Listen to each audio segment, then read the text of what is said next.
തമിഴ്നാട് നിയമസഭയിൽ കറുത്ത വസ്ത്രം ധരിച്ച് പ്രതിപക്ഷം ശക്തമായ പ്രതിഷേധം രേഖപ്പെടുത്തി. പ്രതിപക്ഷ നേതാവ് ഉദയനിധി സ്റ്റാലിന്റെ നേതൃത്വത്തിൽ DMK MLA മാരാണ് സഭയിൽ കറുത്ത shirt ധരിച്ചെത്തിയത്.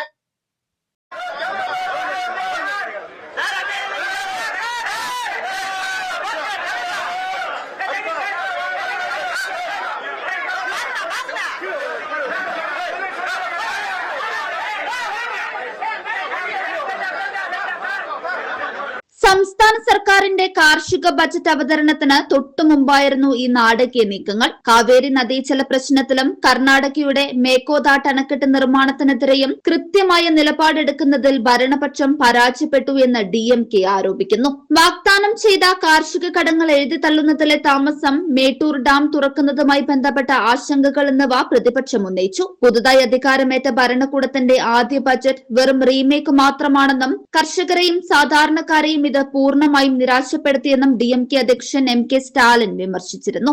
News desk 99 news Tamil. നമസ്കാരം. 2026 പകുതിയിൽ ജെനസിസ് ഏജ് കെയർ എത്തി നിൽക്കുമ്പോൾ ഇതിന്റെ ഒന്നാം ഘട്ടം വളരെ സക്സസ്ഫുൾ ആയി കംപ്ലീറ്റ് ചെയ്യുവാൻ സർവശക്തനായ ദൈവം ഞങ്ങളെ സഹായിച്ചു. ചില മാസങ്ങൾ മാത്രമേ ആയിട്ടുള്ളൂ ജെനസിസ് ഗാർഡന്റെ പ്രവർത്തനങ്ങൾ ആരംഭിച്ചിട്ട്.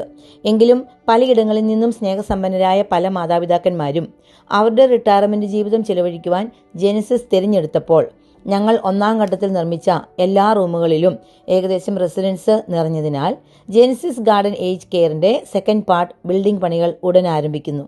നിങ്ങളുടെ റിട്ടയർമെന്റ് ജീവിതം നിങ്ങൾ തനിച്ചാണോ? നിങ്ങൾ വിഷമിക്കേണ്ട, ഞങ്ങൾ നിങ്ങൾക്കൊപ്പമുണ്ട്. ഞങ്ങളെ കോൺടാക്ട് ചെയ്യുക.